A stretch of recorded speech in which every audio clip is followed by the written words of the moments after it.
Back in 1989, my husband and I moved into an old house built back in the 1880s here in Ashland, Oregon. The house had been a rental for many years prior to moving in. The landlord never mentioned anything strange occurring. Shortly after we moved in, our daughter was born.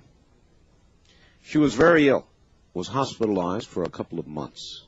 When we finally brought her home, she needed oxygen support, plus the assistance of a heart monitor. As her bedroom was small, we moved her crib into the living room in order to accommodate the medical equipment. Every night I slept on the sofa next to her crib to keep a close eye on her. One winter night, at about 1 a.m, I woke up, as I usually did at that particular time, to check on her. As I was sitting up, the rocking chair next to my daughter's crib began to rock back and forth by itself. My terror and shock was further intensified when the chair continued to rock faster and faster. It was almost as if whoever or whatever sitting in the chair was enjoying rocking. Although paralyzed with fright, I was able to yank the covers back over my face. That's what I do. Of course, hoping that when I looked again, the whole thing would be, just a dream. After about 5 minutes, it seemed more like an eternity. I peeked out from under the covers only to find the chair still rocking by itself. Needless to say, I was so frightened I kept the covers over my head for the remainder of the night.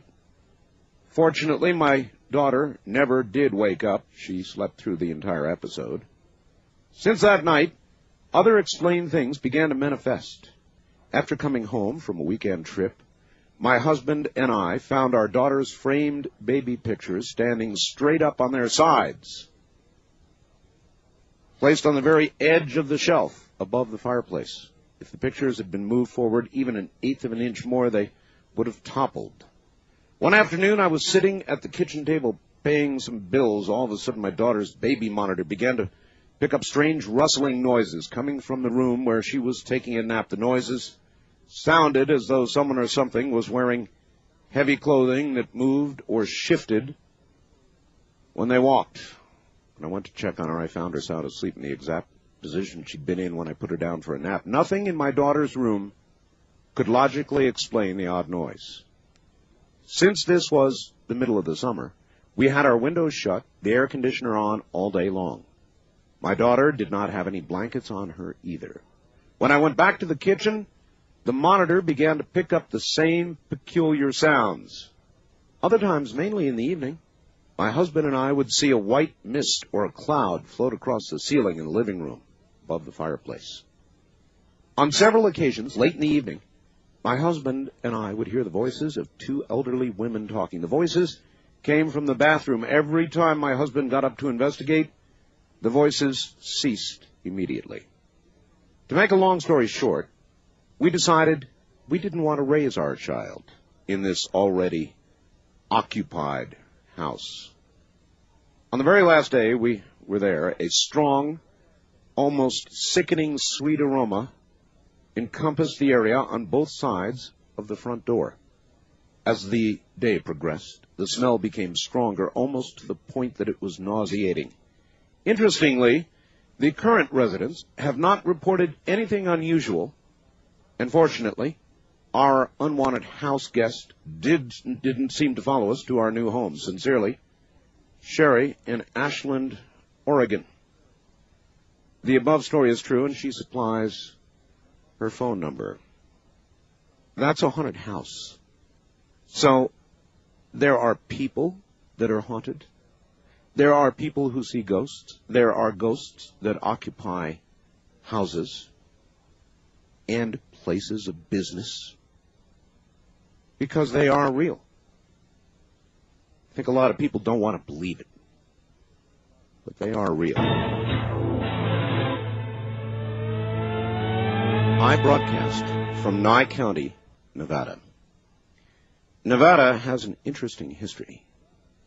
Nevada, as a state, was born on Halloween. Did you know that? Nevada was born on Halloween. Tomorrow in addition to being Halloween in this time zone, another 22 minutes, is Nevada Day. So, that's right, we are in the state that was born on Halloween. And perhaps that's why Nevada has the highest per capita murder rate, suicide rate, cancer rate in the country. Haven't you ever wondered? And here in Nye County, specifically in Wild West Nye County, we still have brothels. You know what a brothel is, right? It's a place where women sell themselves, here, legally. And I'm going to tell you a brief but true story about one of Nye County's brothels. I won't name it. They're a neighbor. The brothels are large. They are kind of catacombs of dimly lit hallways and small rooms where girls service their clients. This isn't ancient history. This is modern history. In one of the brothels, there has long been a ghost. Its name is Harold. It's a female ghost. Don't ask me why the name is Harold. But Harold has been in this brothel for as long as anybody can remember. Has been seen by wave after wave and shift after shift of working girls, and there is a long legend that is held to be true, that those who see and are able to touch Harold's red dress will have $1,000 night. And that has been long proven to be true. Who is Harold? Don't know. Why does Harold inhabit that place? Again, I don't know. I'll leave that up to you. But I'm giving you a true story. It's here in Nye County, Nevada, close by. East of the Rockies, you're on the air. Good morning. Good morning, Mr. Bell. Hi, where are you? I'm in Canton, Ohio. My name's Adam. Okay, Adam. Happy Samhain, by the way. Thank you. I don't know if this is going to be a really exciting story, but it's a real one anyway. That's what counts. Yeah. I remember this distinctly despite my age. I was only 5 years old. I was asleep at night, and I just woke up, and I really don't know why. I just, for some reason, just got up, and I was awake as if I had, gotten up on a regular morning. Sure. And I had lived with my grandparents in the same home. Was this the middle of the night when you woke up? Yeah, actually. Okay. It was more toward the middle of the night than the morning, and I got up, and then I didn't know why. I looked around, and I couldn't find my mother or anyone around. I went through the house and finally found all of my family members for some reason, and, it was odd them being there that night, and they were all sitting around, and they all seemed, really sad. And I asked what was wrong, and no one would tell me, so I got a drink of water like a good little kid and went to bed. Mm-hmm. And when I was asleep, I was trying to go to bed, and I looked up at some point and saw something at the foot of my bed. This is a very common story, I'm sure. It looked kind of greenish-white, and I just, as a kid, I just saw that, and I just, got scared and just put the covers over my head. Natural reaction. And just sat there trembling. Yes. And, and then, as I started to calm down, I realized it looked like my grandfather for some reason. So I, peeked back out after a couple minutes, yes. And there was nothing there. So I just figured, I was a little kid, I was tired, I just went to bed, back to sleep. So I woke up the next morning, and apparently what had happened is my grandfather had started feeling chest pains. Oh. And he had gone to the emergency room. Your grandfather had been in the house or not? Did he? Yeah, he lived with us, okay. Both of my grandparents. I see, all right. And he had gone to the emergency room. He had chest pains, and he didn't want to go, but my grandmother got him to go. Sure. And he had gone down there, and he was in the emergency room, and it was his time to come up. And apparently he felt someone else there needed help more than he did. The person obviously was more ill. Yes. So he had them go ahead and go through. And finally, when they got to him, you know how things are in an emergency room, he walked in, and as he was walking in, he collapsed, and he was dead. On the spot? On the spot. So... Well, he came to see you. I apparently. Yeah, he came to see you, sir. I appreciate the call, thank you. He came to see you. There's a million stories like that. As you look into the question of whether there is life after death, this is one of the most repetitive kind of stories you will hear. Relatives, loved ones, family will die suddenly, and those close who had no idea that they were even in jeopardy will see them, because they will come to visit one more time. Proof? Something you can scientifically lay your hands on? No. Enough stories so you can believe it is true? Absolutely. I went to see a cousin, and actually I had another cousin along with me, and my girlfriend at the time. I'm a little nervous, Art, I'm sorry. Oh, that's all right. Just tell the story. Okay. My cousin said, have you ever seen a ghost before? And I said, no. And he said, would you like to see one? Well, I said, I sure would. Oh, really? And my girlfriend, oh, really? Yeah, my girlfriend was into the Stephen King novels and Anne Rice, and she was ready to go, too. So he said, we need to go to this place in the woods. And yeah, so we decided to go. And there was a little bridge there. You're like the woman in the low-cut dress that goes right to the basement. I mean, you went out to the woods? We went out to the woods. All right. He assured us that he had been several times, and he had taken friends. Yeah. He said everyone around Claxton knew about this story of a couple, a black couple, who had been overcome by a white mob, and the husband had been lynched. And he said, if we go to this bridge that was near the site of the lynching, yes, and here's the tricky part, Art. We had to walk across the bridge with our heads down, as though we had been lynched. And we walked across the bridge, all the way across, and then we walked back to the center, and we looked up, and across the road, it was a little hill and a lot of trees, and we just waited. And all at the same time, we said, I see it. We saw her come out of the woods. Her? Her. We saw her. She was looking for the spirit of her husband. Uh-huh. And, oh, man. Oh, man, is right. I mean, to me, that's going too far to have a truly frightening experience. Well, I wasn't very frightened. No? No, actually, I was curious. My girlfriend was running away. That would have been me. that would have been you. But I was very curious, and she seemed to be moving in slow motion, coming down the hill towards us, yes, darting back into the trees, yes, and then coming down a little bit further and reappearing. And although her shape was she looked torn and tattered, but she was like a green glow. And you just stood there watching, saying, "Cool." We stood there. One of my cousins left, who hadn't seen it before. He ran away. Smart cousin, yeah. The smart cousin. And my girlfriend was running too. Smart girlfriend. Another cousin of mine and I stayed, and dumb cousins. Yeah. But I didn't feel frightened. Yeah, and so you stayed, and what happened? Well, eventually we left because the others were running back to my cousin's truck, and we didn't want to be left behind. So we followed them, but nothing bad ever came of it.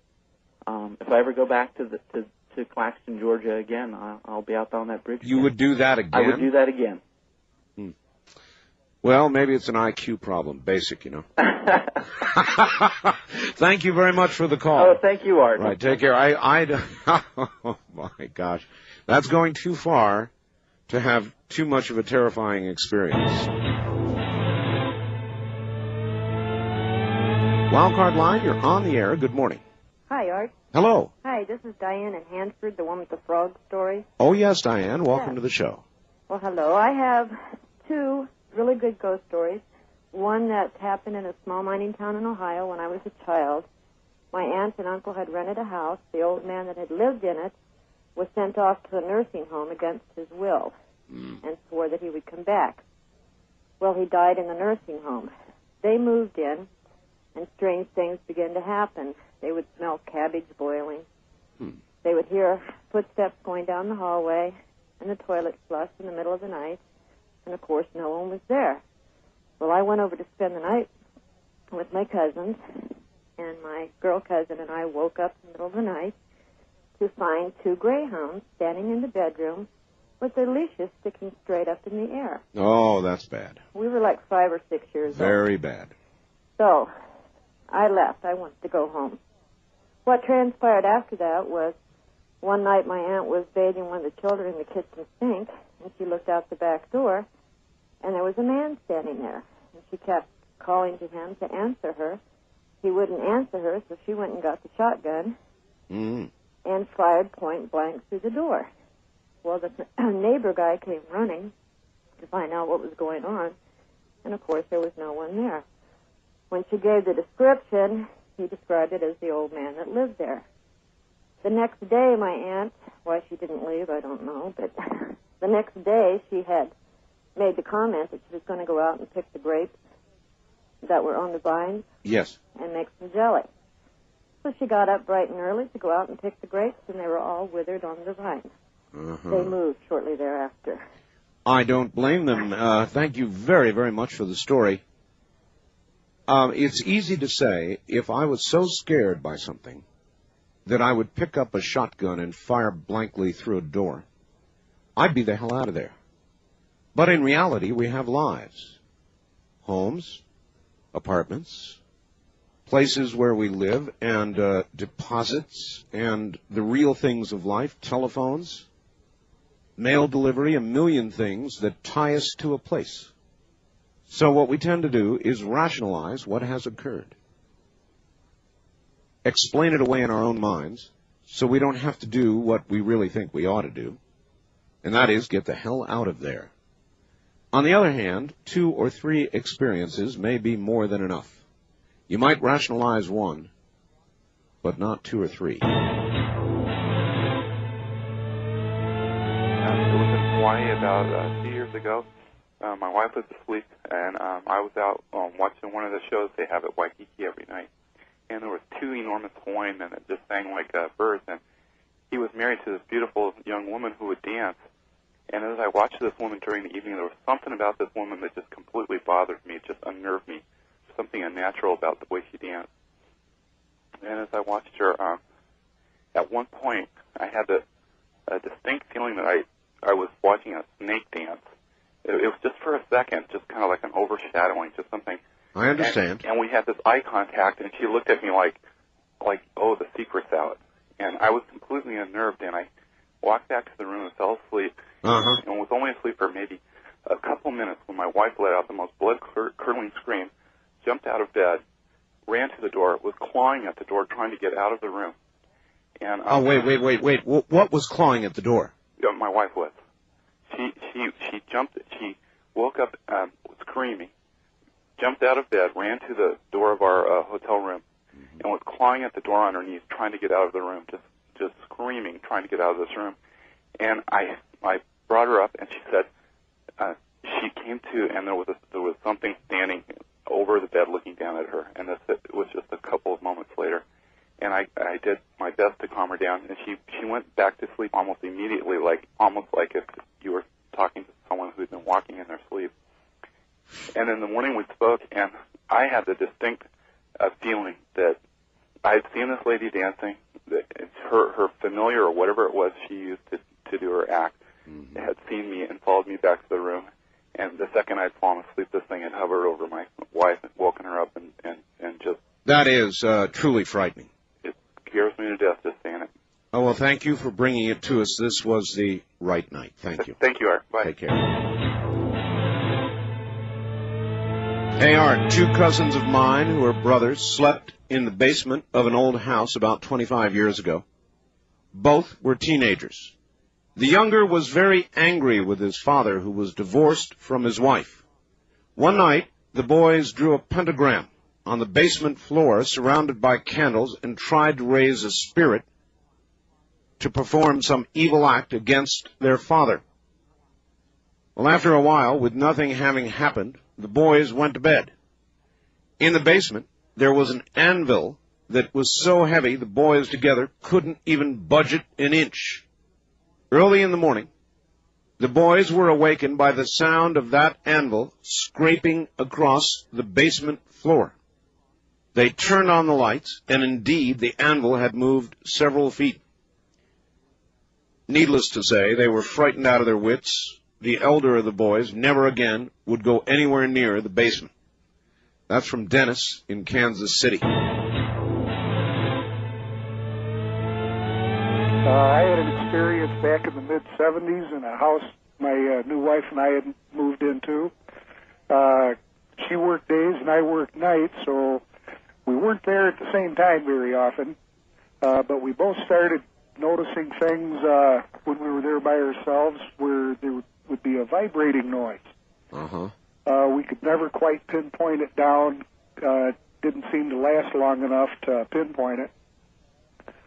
Finally, one day I was there by myself, and mid-morning, heard the vibrating and started walking around the house trying to pinpoint it. And it happened to be a vase sitting on a table. And I touched it, could feel it vibrating, and as soon as I touched it, it quit. Didn't think much more about it. A few days later, the sound started again. Tracked it down to a large mirror we had on the wall. And for some reason or other, I had a real strange feeling as far as I wasn't sure if I wanted to touch the mirror or not. Right. The vibration, it would raise in tone and then lower and then raise and lower. It stayed real steady. Finally, I did put my hand on the mirror and felt the vibration, which did stop the vibration and the sound. And it was kind of disquieting, you know. Told my wife about it. She said, yeah, she'd been hearing it too, here and there from time to time. About a week later, mid-morning again, I'm doing dishes, looking out the back window. I've got one sink piled with dishes to rinse. And I had a piece of glass taken out of the door of the toaster oven.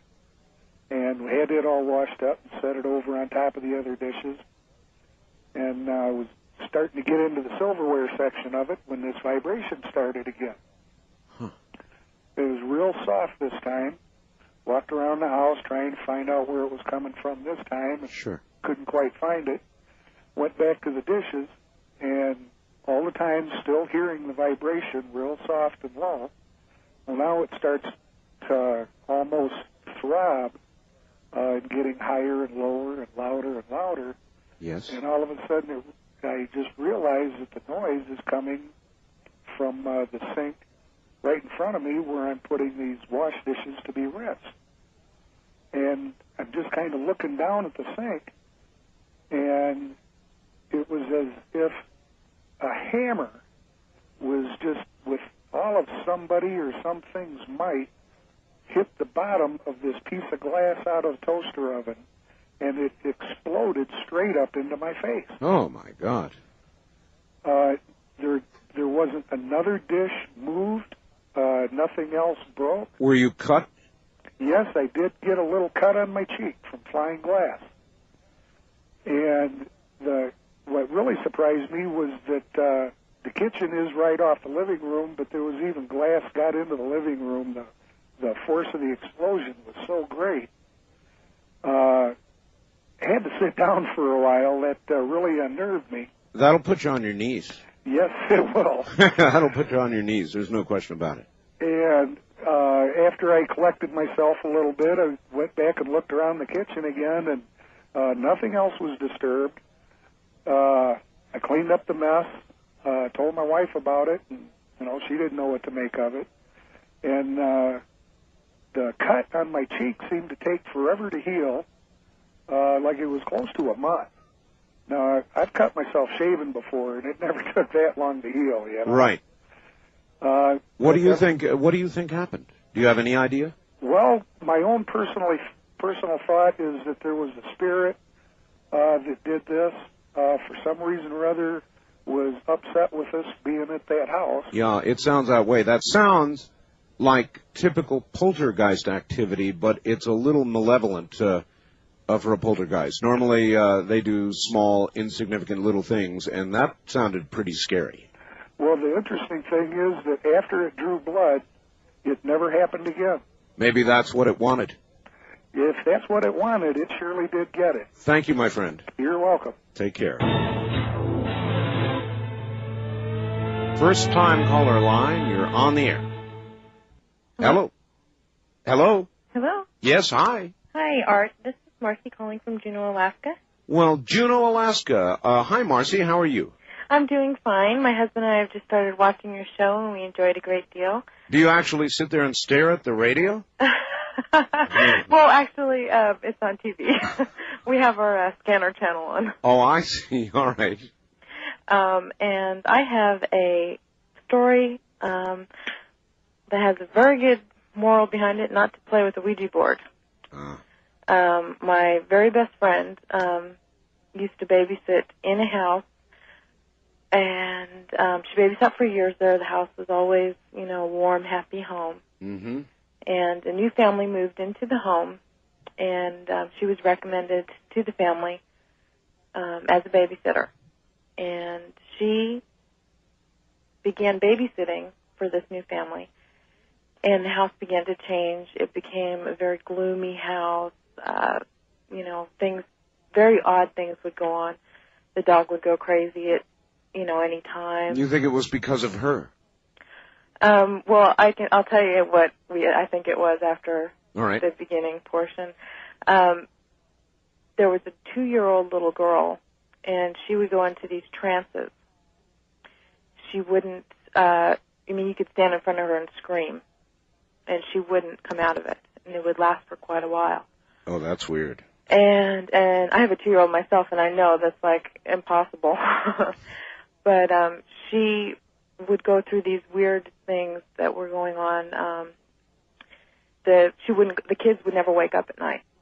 A 5-year-old and 2-year-old, which I think is very odd myself because I have children. Yes. And several things would happen, and this, grew more and more, and she grew more and more uneasy about babysitting there. And one night, she decided to give the children a bath because they really needed a bath. The mother had changed, the kids had changed, the house had changed, everything was kind of yuck. And so she gave the kids a bath, and she washed the little boy in the tub, and the little girl, who was 2 years old, was petrified of being washed. And she was washed in the sink because she could sit in there and it was easier for her to handle the little girl. Okay, we've got to hurry. Okay. And eventually, she put them to bed. They never woke up. She was sitting, talking on the phone with her boyfriend, and all of a sudden the water in the bathroom, in the tub and the sink, just shot on full force.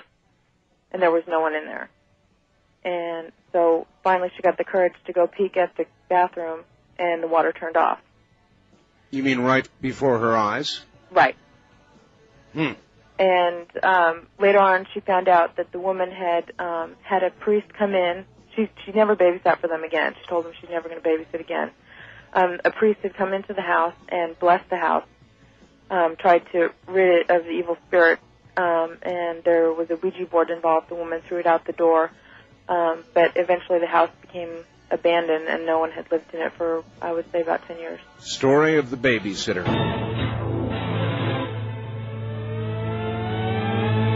You say yours is demonic? Yeah. All right, go ahead. It didn't actually happen to me. It happened to an aunt of mine. My mother told me the story. Yes. There was a time when they were all young, about, I guess, between 10 and 15 years old. Is this in Hawaii, by the way? No, this is in Ohio. All right. Okay. She was told by my grandmother to go down into the cellar, and at that time the cellars were not, nice cinder blocks or anything like that. There was just dirt. She was told to go down to the cellar and get some potatoes for dinner. Well, she didn't want to. She was being kind of rebellious, I guess. And, she got yelled at. My grandmother said, get your butt down there and go get them. Yep. Well, how kids are. She was walking away. She was going down the stairs to go down to the cellar, and she was cussing and saying, go to hell. Not saying nice things, yeah. Right, exactly. And she went down there, and she's, picking up the potatoes and putting them in a basket and whatnot, and she hears these footprints behind her, but they're more like what you would imagine the sound of, like, Frankenstein walking up from behind you, the thud kind of a thing. Well, she turned around. Thuds are bad. Yeah, thuds are bad. Well, she turned around, and she screams at the top of her lungs, and she goes running up the stairs. She's crying, and she just, she looks like she just saw a ghost. Yep. Well, my grandmother's asking her, what happened? What happened? She said, I just saw the devil. And she's describing him, he was, like 7 feet tall, whatever, and, my grandmother's scolding her for telling a lie. Yeah.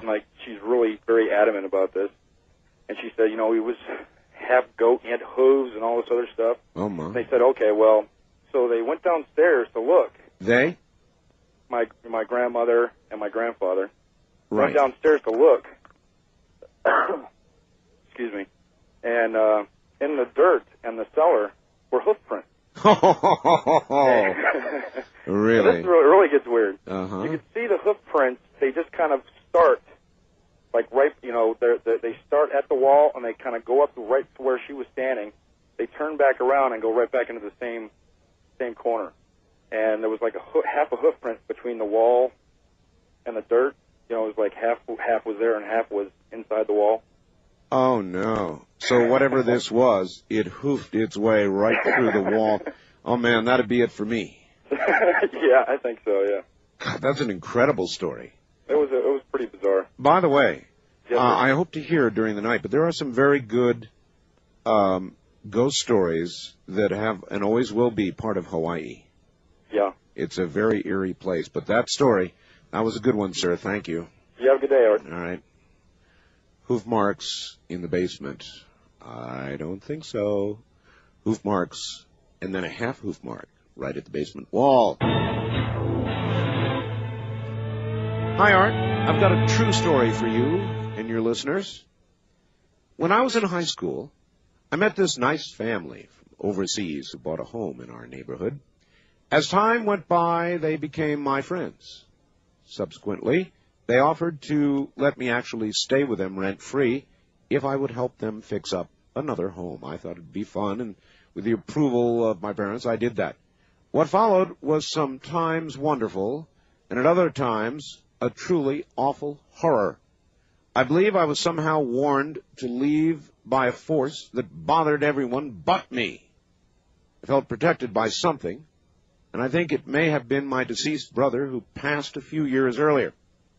As I tried to tell members of the family the things I saw, I was met with deaf ears. Finally, one night, I talked one member of the family into playing some Scrabble with me. When we finished playing Scrabble, I left the board on the floor, and the tiles just muscled about on top. I awoke to find the Scrabble board with words so ugly I can't even say them, let alone tell them to you. Needless to say, cuss words. When I called up a member of the family to see, they just shrugged their shoulders. As they were walking out of the room, my stereo went crazy. The channels began changing wildly. The family members seemed to be oblivious to this. I moved. Later, I found out there were some real abuses going on. That the man was sent out of the Philippines for abuses he committed against his first wife and children. Thus, he moved to the U.S., and I believe that is why there was such evil in that house. That's from Ann in New Mexico.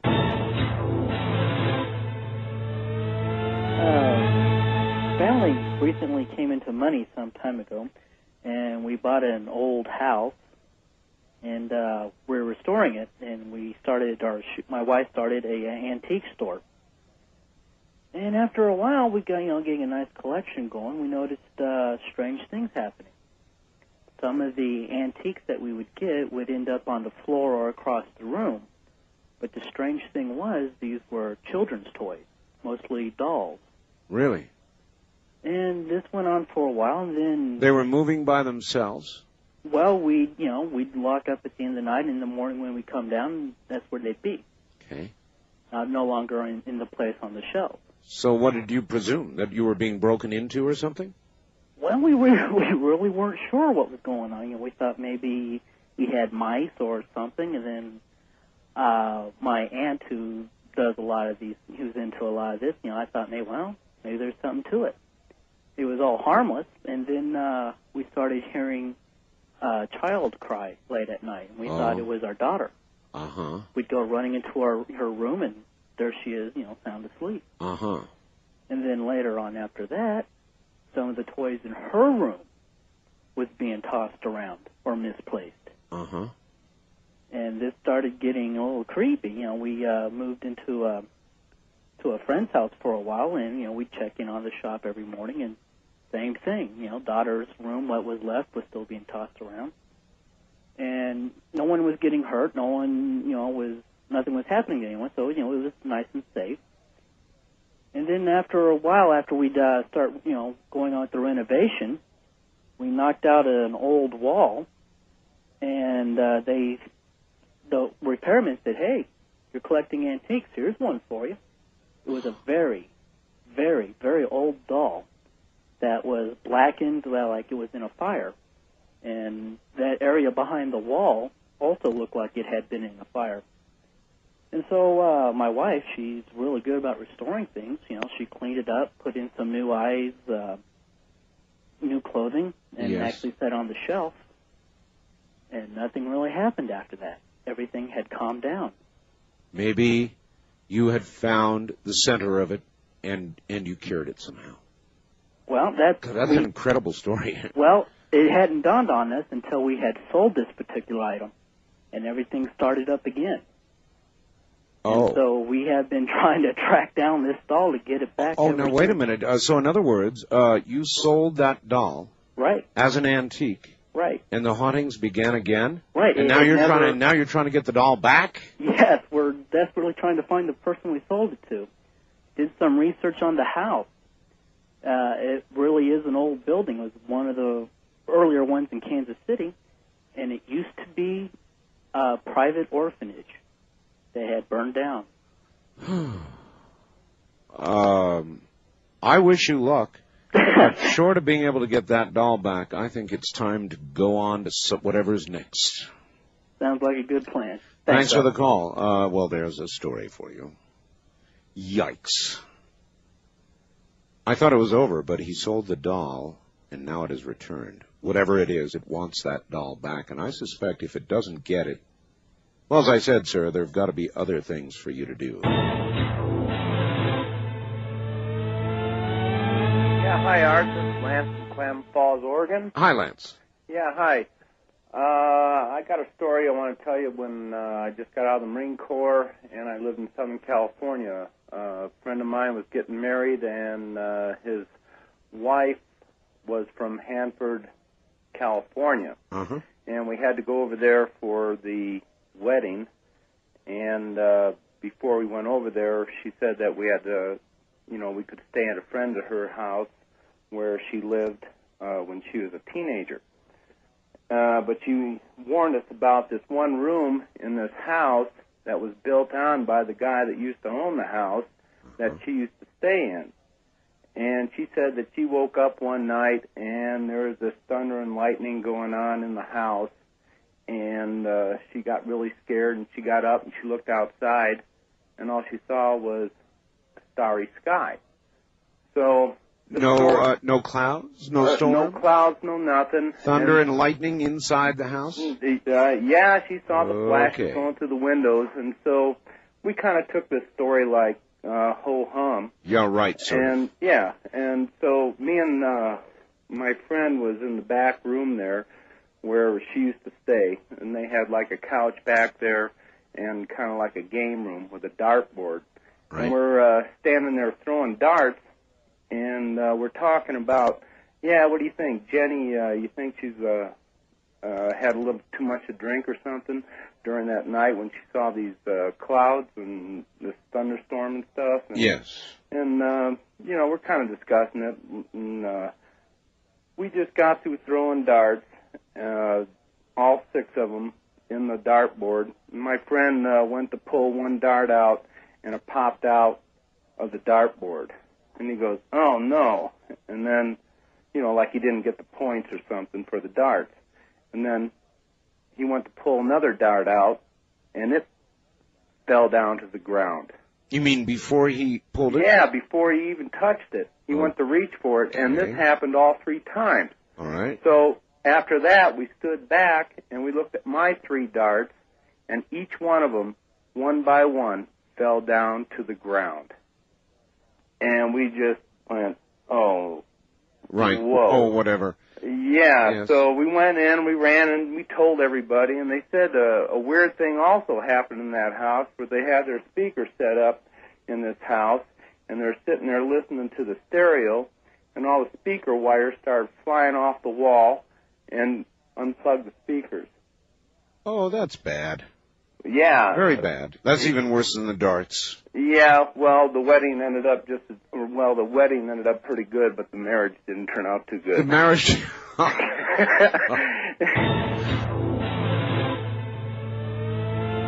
my girlfriend and I got a Ouija board for Christmas, and we were playing with it and everything. Young teenage girls and Ouija boards. Yeah, I know. This goes back to your teenage girl thing. Yes, it does. And, well, the Ouija board kind of led on because we were also looking into supernatural, and looking into that, we found out about channeling. Mm-hmm. And it led on that my friend could channel spirits. Yes. So we started doing this, where we used the Ouija board sort of like a conduit. Yes. So she started channeling spirits, and we're doing this, and then after a couple of weeks, I kind of got bored, and I'm like, well, I want to do it. So I decided to do it, and I remember the experience of having it start where I'm still there. I have my eyes closed, I know, but I can see the room, and I can also feel the presence in my body of this other spirit. And it was a freaky thing, you know, but it was going all right, where I hear the talking going on between myself and her. Yes. And then I hear complaining about how bright it is in the room. Did you hear it in a detached way? Yes, Yes. In I other was words, kind of separated from my body, because I could see the room, even though physically my eyes were closed. Right. I could see around the room. And so then you began to sense light? Yes, the light was too bright. We had a candle, you know, prerequisite for the Ouija board. Yes. We had a candle, and the light seemed so bright, even to me, myself, and the spirit was complaining about it being so bright, asking her to blow it out. And then she did. And as that happened, I look over to the side of the room, and I see my father standing there, who died when I was 2 years old. Mm. So I go over to give my father a hug, because, you know, I've never even actually known him. Yes. And I go to give him a hug, and as soon as I do, he disappears, and my vision, from what I'm seeing, goes completely black, and I start seeing serpents with 2 heads, red eyes, rats. Everything is black with red eyes. It's horrible. And then the next thing that I come to realize is the lights are on, and she's just panicked. She's like, mm-hmm. And I run to the bathroom because I can't even breathe. My heart hurts, my chest hurts. I have this burning sensation in my whole body. Yep. I can't even get a breath. How old are you now? I'm 25 now, 24 now. 25. Yeah. 24. Look, what you did was very dangerous. Oh, I know that. Now, I mean, after that, we never did anything like that again. Well, there are probably a lot of teenage girls sitting up listening tonight. And when I had Brad Steiger on the other night, he said, you know, you can tell them, but they're not going to listen. They're going to do it anyway. Oh, it is. It's bad. You don't mess around with that stuff, you know. You don't mess around with that. And I'm not surprised. I really thank you for that story. And I'm sure that you never touched it again. Yeah, especially not in that way. I appreciate it, dear. All right. Thank you. Teenage girls and Ouija boards. It's really a volatile combination.